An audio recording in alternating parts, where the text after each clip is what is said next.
بسم اللہ الرحمن الرحیم۔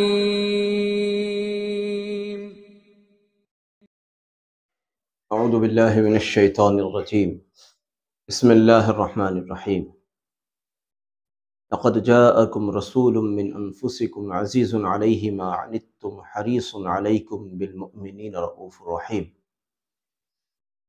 اللہم صلی علی محمد النبی الامی وعلی آلہ وسلم تسلیما۔ عظمت خاتم الانبیاء صلی اللہ علیہ وسلم کے اگلے درس کے ساتھ حاضر خدمت ہیں۔ آپ حضرات اس درس کو جیسا کہ ہم کہتے ہیں ماشاءاللہ تبرک سمجھ کر سنتے ہیں۔ یقیناً نبی صلی اللہ علیہ وسلم کا ذکر مبارک کیسے بھلا تبرک سے کم اور بلکہ عظیم تبرک سے کیسے کم ہو سکتا ہے۔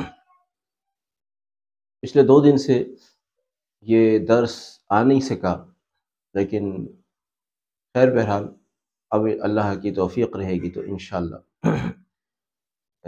اسی طرح سے آتا رہے گا۔ اللہ کرے آتا رہے، آپ دعا کریں۔ استقامت دینے والا اور حالات کو سازگار رکھنے والا اللہ ہی ہے۔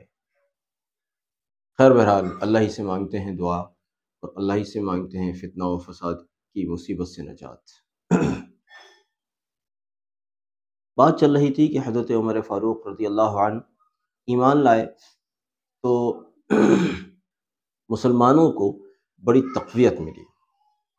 اس سے پہلے باوجود کہ مسلمان 40-50 کی جماعت اب تک مسلمان ہو چکے تھے، 40-50 لوگ اب تک مسلمان ہو چکے تھے، لیکن حضرت حمزہ رضی اللہ عنہ جیسا بہادر بھی اسلام میں آ چکے تھے، لیکن ابھی وہ وقت نہیں آیا تھا کہ اسلام کا یہ لوگ اس طرح سے اعلانیہ عبادات وغیرہ کر سکتے تھے۔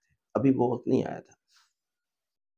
نتیجہ یہ تھا کہ یہ حضرات چھپ چھپ کر اپنی عبادات کرتے تھے، اپنی نماز وغیرہ پڑھتے تھے۔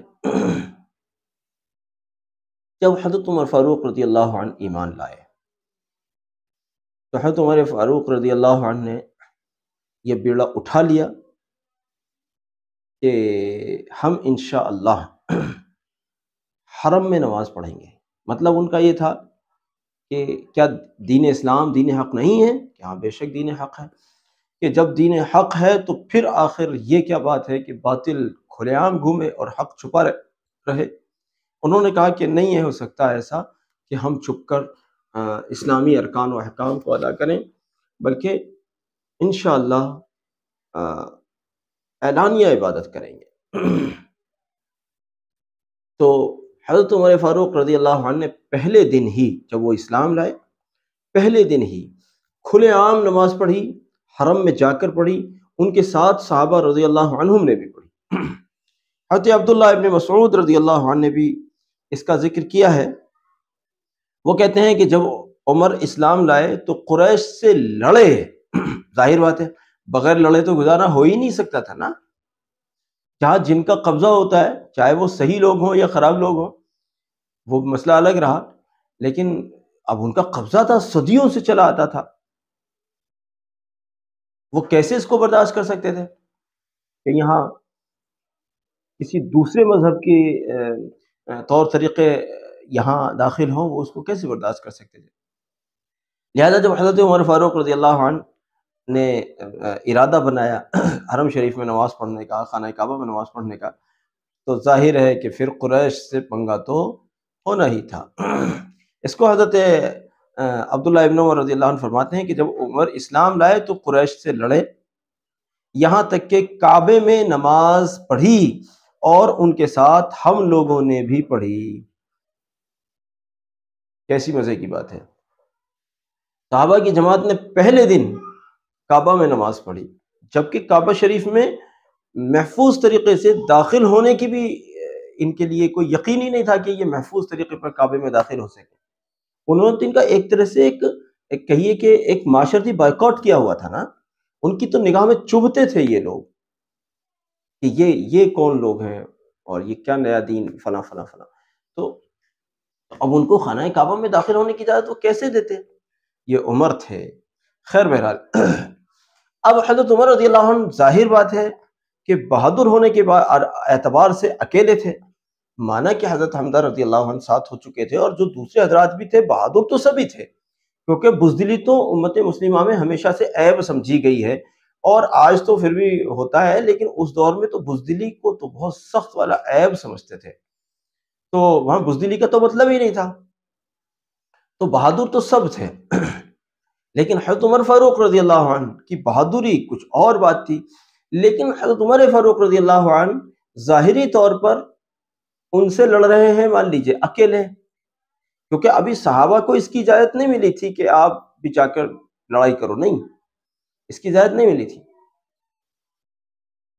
تو اکیلے وہ مان لیجئے ان سے جس بھی طرح کی جنگ ان سے ہوئی، جس بھی طرح کی لڑائی ہوئی، چاہے منہ بھاشا ہوئی یا تلواریں چلیں یا جو بھی صورت بنی، بہرحال تھے تو وہ اکیلے نہ ظاہراً، وہ تھا سارا مکہ، بلکہ تھا سارا عرب، یوں کہیے بھائی جو اسلام لا رہا تھا اس کی تو سارے عرب سے لڑائی تھی نا۔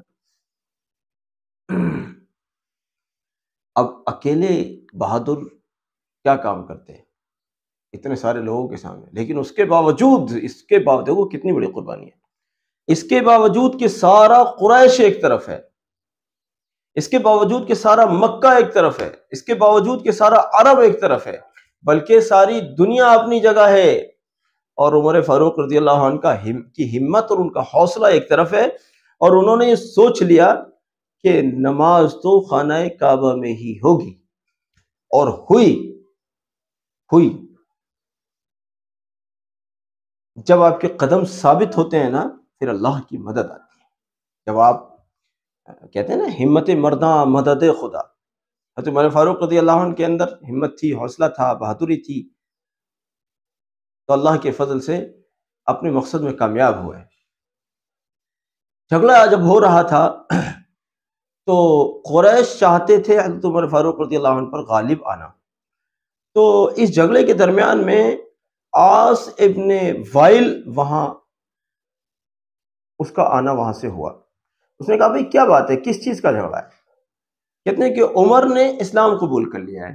اسلام قبول کر لیا تو میں کہہ رہا ہوں، وہ تو الٹے سیدھے الفاظ بھی استعمال کرتے تھے کہ اچھا عمر ابن وائل نے کہا کہ پھر کیا بات ہے، سوری عمر نہیں، عاص ابن وائل نے کہا پھر کیا بات ہے، اسلام قبول کر لیا تو کیا بات ہے، میں ان کو پناہ دیتا ہوں۔